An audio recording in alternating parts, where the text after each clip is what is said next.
One immediately after she says Doyle attacked her. Police say when they got to the home, Doyle was gone, and the woman, as you can imagine, in the state delirious, having lost a lot of blood at that point. We talked to one of the lieutenants on this case. Take a listen to what he had to say. Minimalizing any sort of crime, especially domestic violence, but once weapons become involved, it just kind of changes the whole circumstances around it. He actually pulled through. The doctors did a great job working on her, getting her, I believe she went through surgery and is just recovering at a local hospital right now.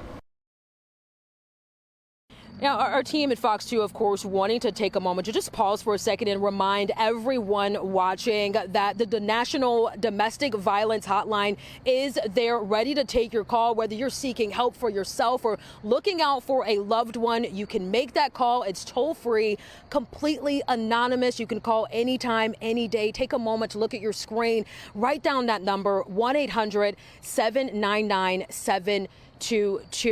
Just again, an egregious act, a tragedy here in Taylor. And as we're speaking specifically on this incident, mentioning possibly that alcohol was a factor here. Police still waiting on blood tests to come back to confirm the alcohol level of Doyle at the time of that attack. For now, though, he remains in custody with a $500,000 bond. He'll face a judge in about a week. Coming up, though, we'll hear more about his arrest and hear reaction from neighbors. For now, live in Taylor, I'm Tanisha Cordell, Fox 2 News. Tanisha, when you hear filleted, I mean, it sounds painful, it sounds premeditated, and it sounds personal. It's the only way you can think of that, right? Anything egregious like that, it's violent, it's just outrageous. And again, it just brings to question and begs that question of why? Why did this happen? So many folks out here just outraged, but happy that this guy was caught. And again, we're going to have more details on how he was caught, because again, he did leave immediately after, which is, again, is just so blatant in a disregard for what happened. Even if alcohol was at play here, there's just so much wrong about the situation. No, absolutely. All right, we'll wait to hear more at 11. Thanks so much, Tanisha. A man shot outside an Ann Arbor strip mall this afternoon has died. This happening near Platt and Packard. At least 40 shots fired in all. The suspects tried to get away but crashed a short time later. The victim, an 18-year-old man from Westland, he was taken to the hospital and later pronounced dead. The incident put schools on lockdown. The shooting happened here. The guy was coming out of the barbershop with his cousin. The three guys ambushed him. They all started shooting. They jumped in the car, took off down there. There happened to be a cop in the parking lot at a time that chased them down there, crashed out, caught two, and one was running through the neighborhood. I'm glad they found them because my daughter goes to the school right here up the street. I'm just so worried about her. All of the suspects are under arrest. The victim's name is not being released at this time. A woman now under arrest after a drunk driving crash. Her blood alcohol level 5 times the legal limit. Have you had anything to drink today? Yes. Okay. How much have you had to drink today? I took a shot. A shot? A shot of what? Tequila. Tequila. Okay. And how long ago was that? 2 hours. Do you recall being in an accident? No. No? 32-year-old Rachel Rose, super drunk last week at 4 in the afternoon. Her blood alcohol content 0.41%. She was on her way to pick up her husband from work in Grosse Pointe when we're told she hit an 18-year-old man on a moped. That moped driver is okay. She drove off, but police caught up with her a short time later, doing something rather suspicious. When he approached her, she was sitting on the ground trying to wipe the green paint off of the front bumper of her vehicle, which was the same color green paint that was on the moped that she had struck. In my 25 years of law enforcement, I have never seen anybody this high of a BAC. Now, Rose is facing several charges, including failure to stop at the scene of an accident and driving while intoxicated. She is out on bond tonight.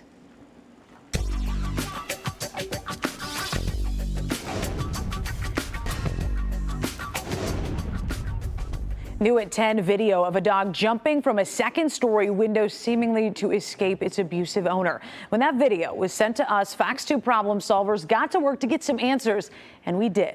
Take a look. This two-story home sits on Detroit's west side. Home security video sent to Fox 2 shows the dog leaping out of a top floor window, hitting the ground and scampering off limping. Then what appears to be its owner comes out with a stick or pole. You see that human come out of the house so angry with a stick, almost to finish a job. Sources tell us the dog never came home. After the video was anonymously sent to us, Fox 2 problem solvers' first call was to Christina Millman Rinaldi, head of Detroit Dog Rescue. He looks back very fearfully. He's limping. This wasn't, my belief is this dog was not the aggressor in the situation. Nobody was trying to protect themselves. Her team went to do a welfare check this week and no answer. Then we went to Detroit Animal Care and Control for answers. They tell us they've been monitoring this situation since August, but this is the first time they've seen that video. After they did, an investigator went to the home and cited the owner for having too many dogs in the house, no licenses, and no rabies vaccines. They tell us this is still an active investigation. My concern is other animals in the home. My bigger concern is on a human level. Are there kids in the home? What was the issue? Is there an anger issue? Now, Christina's team and even us, we checked the surrounding areas for that dog, and it is nowhere to be found. If you see it in the area of 7 Mile and Telegraph, you can call Detroit Dog Rescue.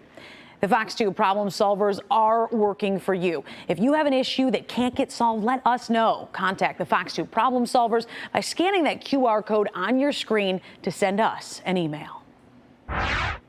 Well, a major update to a story we've been following for about a month now as we learn a family betrayal is at the root of a horrific kidnapping plot, and that happened in Detroit.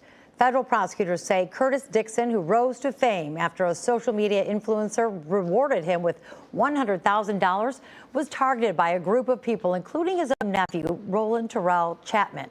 Now, Chapman and 4 others, including additional family members, are accused of luring Dixon into an SUV, beating him, forcing him to withdraw cash, and then leaving him tied up inside his burning vehicle. Investigators say the plan was hatched during jail calls and executed with help from a woman who asked Dixon for a ride. ATF agents later found drugs, guns, and items from Dixon's stolen safe. All 5 suspects now face federal charges.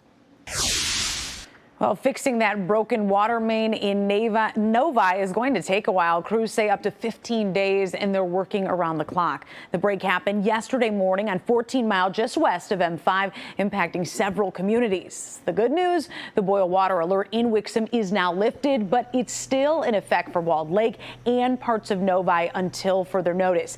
As the water leaks, some customers are boiling mad, others just going with the flow. I've got a big birthday party on Saturday, and over 100 people are coming from literally all over the United States. Well, there's worse things in life. You got to just figure it out and go on, Get some bottled water, brush your teeth, and move on. We're struggling with the isolation of this particular area, which involves closing connections so that we can make sure that flow does not come in while they're down making this repair. Affected customers can use their water for showers, but they need to boil it if they want to drink it. We are looking at a quiet evening right now. This is a live look over the city of Detroit. And we haven't been seeing a whole lot of activity today, which is really great. I think moving forward, too, we're going to remain quiet. It's going to remain clear and mainly dry, too, for the next couple of days. This is a live look over the city just in terms of our temperatures. We have a lot of upper 60s. A lot of us have since dropped from the mid to upper 70s to the upper 60s, few 50s sprinkled in there, but everyone for the most part underneath a mainly clear sky. So that's the reason why temps are just a little bit cooler or falling a bit faster. Earlier on in the evening, we had a few lighter sprinkles up near the thumb. Those are starting to move over Lake Huron right now. And as a whole, the entire Midwest looks mainly quiet. Down near parts of the Carolinas, they're dealing with a bit of moisture, but that's going to stay well out of our hair. In fact, we're quiet for at least the foreseeable future. So you can actually enjoy some time outside. Humidity levels remain low. It's going to be a clear, relatively cool night tonight. Now, just to put into perspective, the average low is around 51 degrees, so we're almost 12 degrees above the average high. Our numbers will be falling through the 60s and then eventually for a few spots, the upper 50s. Now we do see a warm weekend. We'll show you where our temps are headed in the forecast coming up here in about 10 minutes. Taryn, over to you. All right, thanks.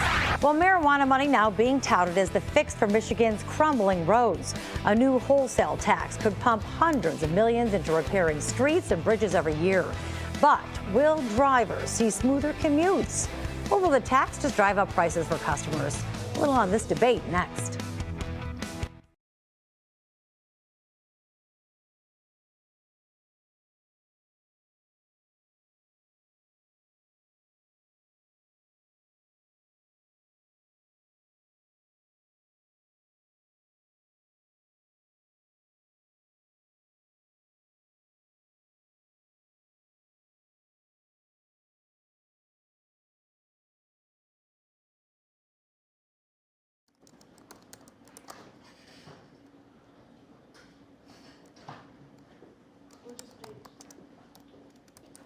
Jerry, we're going to be right over here, sir. All right, cool.